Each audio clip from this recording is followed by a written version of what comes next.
CEOs from four big tech companies there, Amazon, Facebook, Google, and Apple, all testifying before the House Judiciary Committee. They're in a break right now, about an hour and a half into the hearing. They want to bring in Dan Howley for what we have heard so far this morning.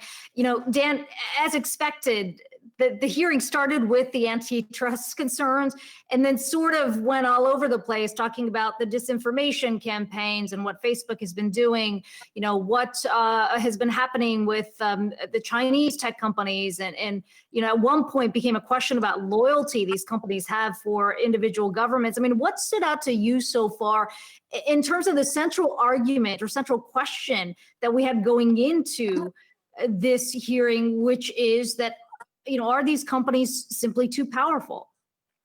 Yeah, I mean, where do you start, right? This is supposed to be a hearing on antitrust. It's become more of a sideshow in certain respects. As you said, pledging loyalty to the U.S. military, basically, is what some of the representatives are asking for. Then we're discussing rehashing 2016 and the election interference we saw then.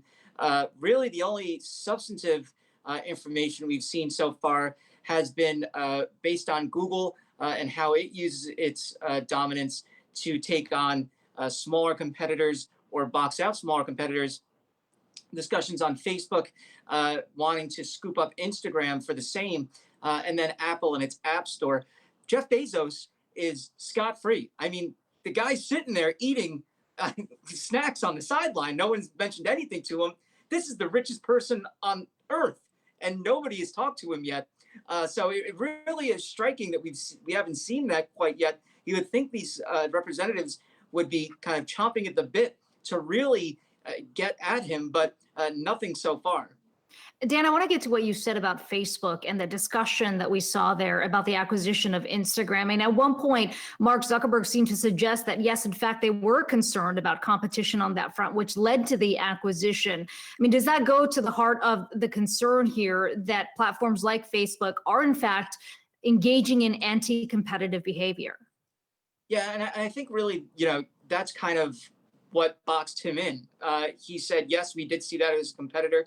And yes, we went and scooped it up. But I mean, look, what company isn't looking for that, right? I think the bigger issue is how they do it and whether or not they openly crush competition that won't, abide by their rules or go ahead and agree to be purchased.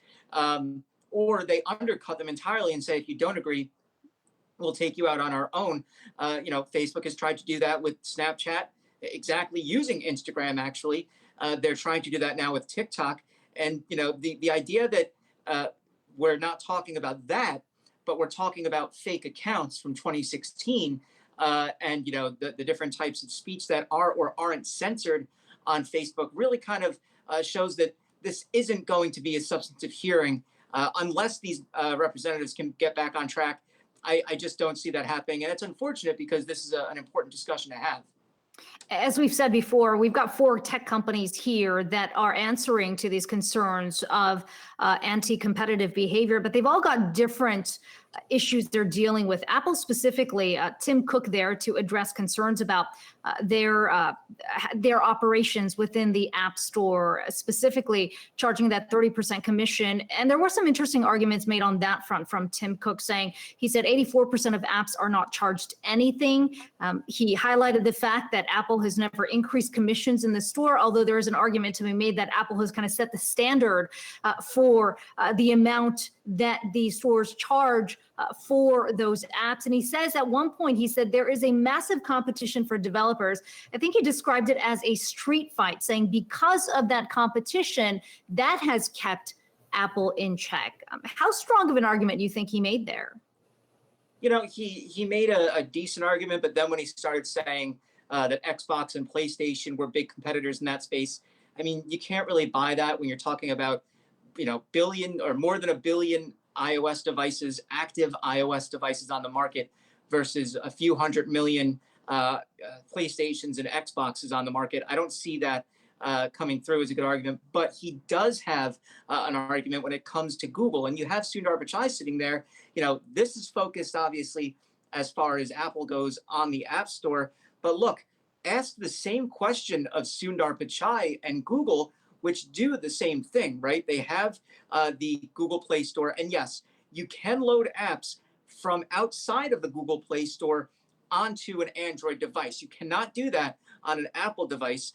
That's really where this issue is. But Google is still offering competing apps through their own store, and then charging a 30% or 15% commission commensurate with what Apple does. So there needs to be conversation on both sides there. I think for Tim Cook, though, to say that video game consoles and the like aren't competitors or are competitors is a little bit of a stretch. And, the idea that he said it wouldn't help us to raise commissions 50%.